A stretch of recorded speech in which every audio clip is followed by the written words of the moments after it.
Hey guys, it's your boy Mark back with another video here with my review of WWE Bad Blood 2024 PLE review. Show just got off the air, and Bad Blood, it was fine, you know. Um,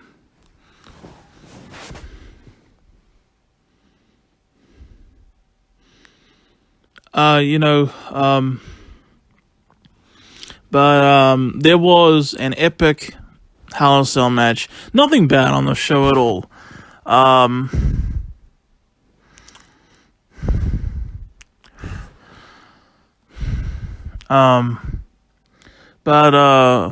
Yeah, there's going to be two things that I think most people are going to take away from this. That's how it opened and how it ended.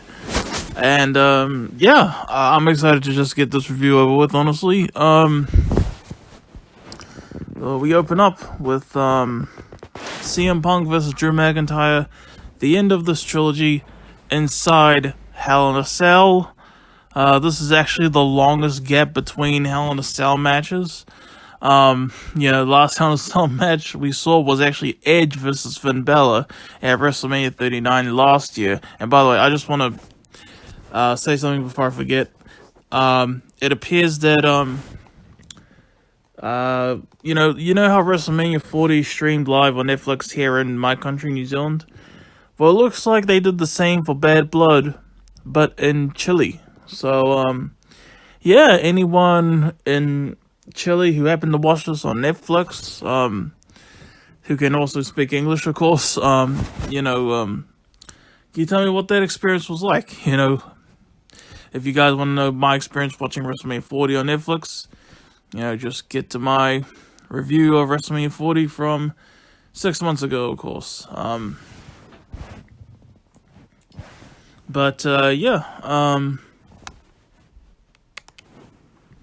So that's pretty cool. In fact, that's kind of the photo. One of the main reasons I decided to go audio review this time.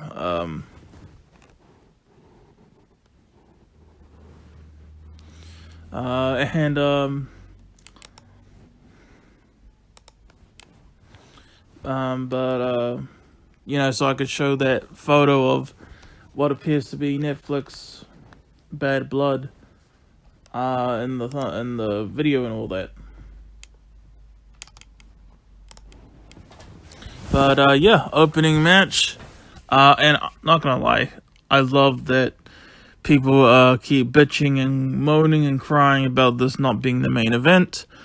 CM Punk versus Drew McIntyre, Hell in a Cell. This was fantastic. It was a bloody war.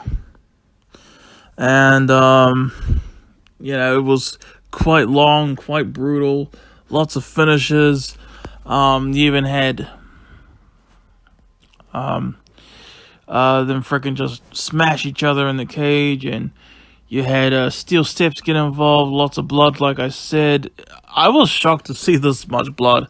To be honest, is it weird that I was surprised to see blood at all, let alone as much blood as we did? Personally, far out. But,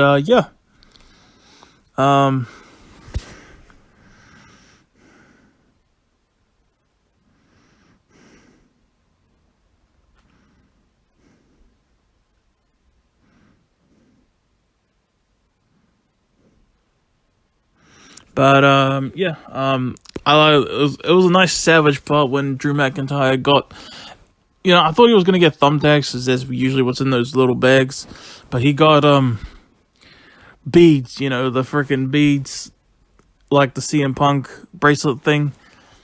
Yeah, and oh my gosh, Drew took a nasty bump on those steps, man. But ultimately, CM Punk wins.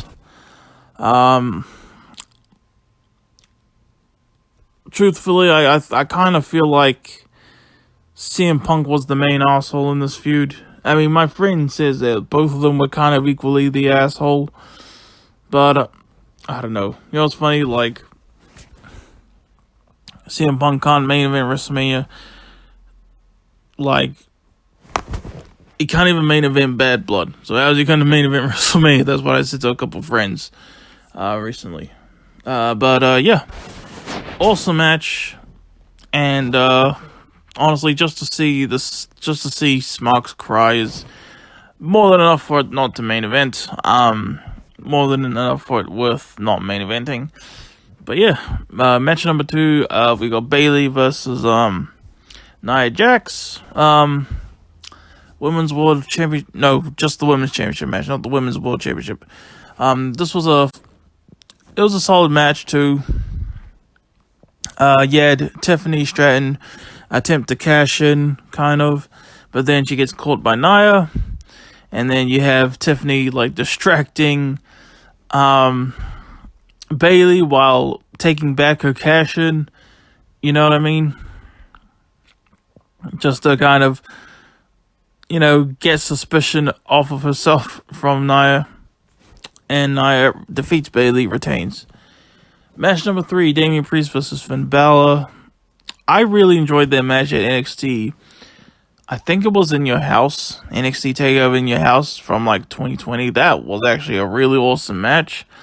I didn't quite pay attention as much this time, I will tell the truth. But, you had the Judgment Day try to get involved. Damian Priest actually kicked out of the coup de grace. Remember when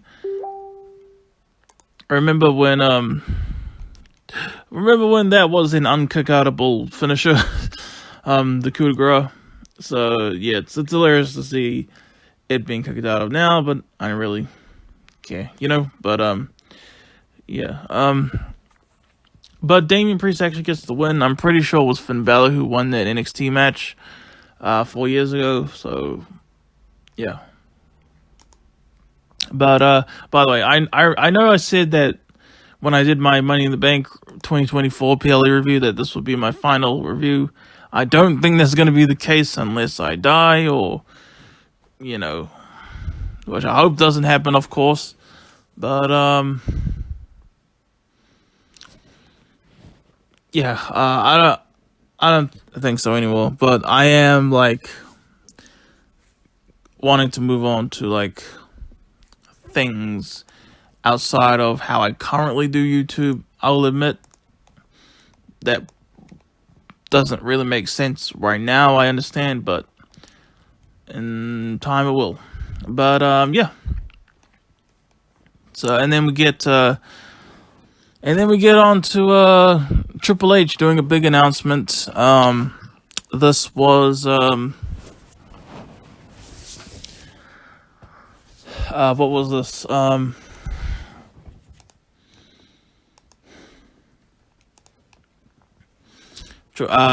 Triple H came out to say that they're kind of bringing back the champion versus champion thing from Survivor Series, sort of, but for Crown Jewel, it's going to be each of the women's and men's world champions facing each other to determine the Crown Jewel champion. So I guess this will be an annual thing.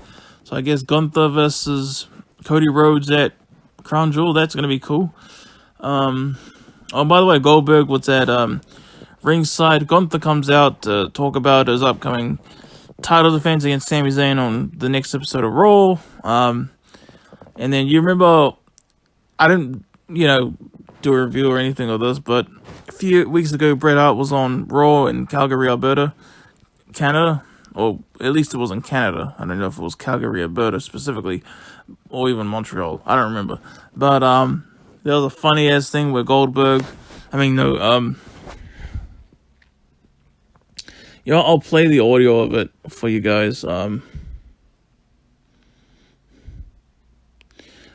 even do like Santi's app's reaction if I can.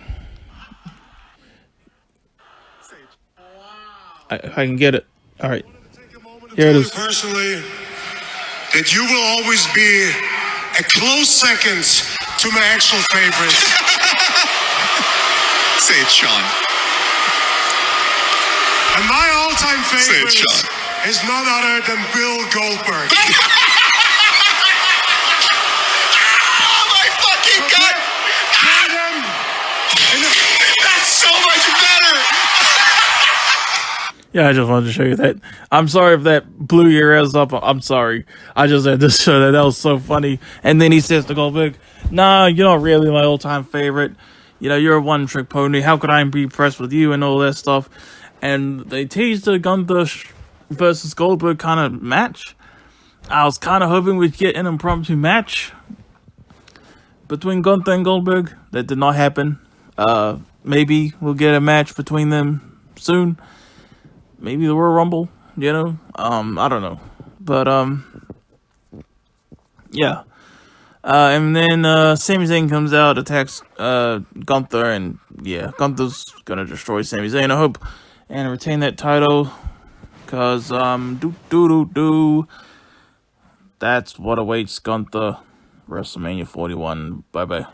The 2025 Royal Rumble winner too, I hope. 3-time tying Stone Cold for most Rumble wins. Jonathan Felix, Anthony Cena. But yeah, we're still a couple months away from January 2025, October 2024, of course. But anyway, next up we got Liv Morgan versus Rhea Ripley.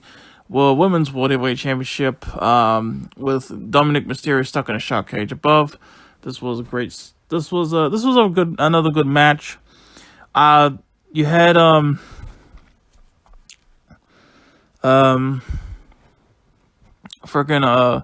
Dominic actually kind of get leaped out of the, like he actually unlocks the shark cage door, and then he kind of falls out with his foot dangling on a chain thing.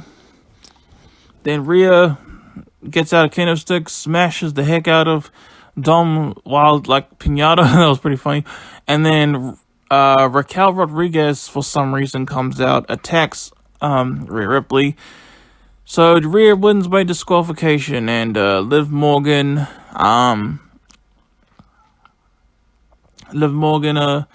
retains by DQ. I don't know, but yeah, whatever, man. I don't know what the long-term thing for this is. Are they? I don't know if they're gonna drag this out to WrestleMania or not. I don't know. But now we go into the main event. Epic entrances for Cody Rhodes. That was cool. Oh, no, awesome entrance for Liv Morgan too. You know, Dominic coming on the lowrider and all that.